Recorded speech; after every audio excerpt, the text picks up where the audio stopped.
அஸ்ஸலாமு அலைக்கும். இன்னைக்கு நாம மத்தேயு சுவிசேஷத்துல சொல்லப்படுற ஒரு தீர்க்க தரிசன நிறைவேற்றம் பத்தின கூற்றை தான் பார்க்க போறோம். வாங்க அது என்னன்னு பார்க்கலாம். மத்தேயுவோட ஆசிரியர் என்ன சொல்றாருன்னா, இயேசு உவமைகள் மூலியமா பேசினது ஒரு பழங்கால தீர்க்க தரிசனத்தை நிறைவேத்துறதுக்காக தான்னு சொல்றாரு. சரி, இது உண்மையான்னு கொஞ்சம் அலசி பார்ப்போம்.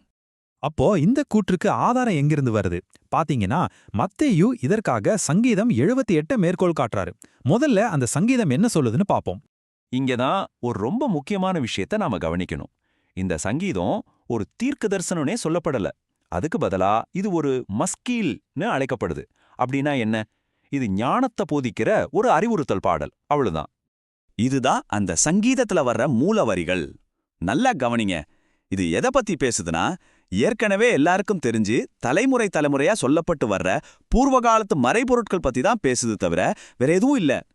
சரி, இப்போ மத்தேயில் வர்ற வரிகளும் இந்த சங்கீதத்தோட மூல வரிகளும் எப்படி ஒத்துப்போகுதுன்னு ரெண்டையும் ஒப்பிட்டு பார்த்துடலாம் வாங்க. இப்படி ரெண்டையும் பக்கத்துல வச்சு பார்க்கும்போதே வாக்கியத்தோட 2வது பகுதியில ஒரு பெரிய வித்தியாசம் பளிச்சுன்னு தெரியுது இல்லையா? அந்த வித்தியாசம் என்னன்னா, சங்கீதம் சொல்ற பூர்வ காலத்து மறைபொருள்கள்ன்ற வார்த்தைய மத்தேயு உலகத் தோற்று முதல் மறைபொருளானவைகள்னு மாத்திருக்காரு.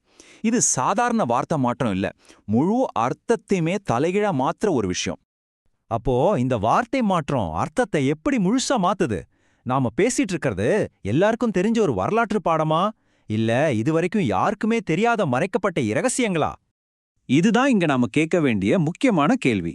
அந்த மூல சங்கீதம் ஏற்கனவே எல்லாருக்கும் தெரிஞ்ச வரலாற்றை திரும்ப சொல்றத பத்தி பேசுதா, இல்ல இதுக்கு முன்னாடி யாருமே கேட்டிடாத புத்தம் புது ரகசியங்களை சொல்றத பத்தி பேசுதா?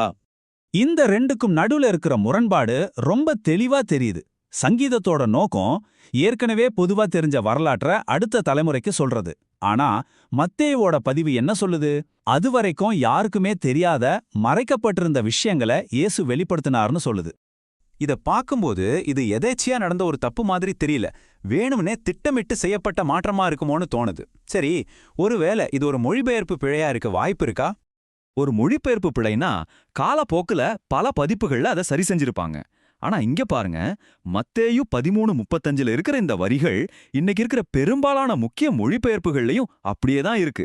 இதுல இருந்து என்ன தெரியுது? இந்த மாற்றம் சுவிசேஷத்தோட மூலப்பிரதியிலே செய்யப்பட்டிருக்கு.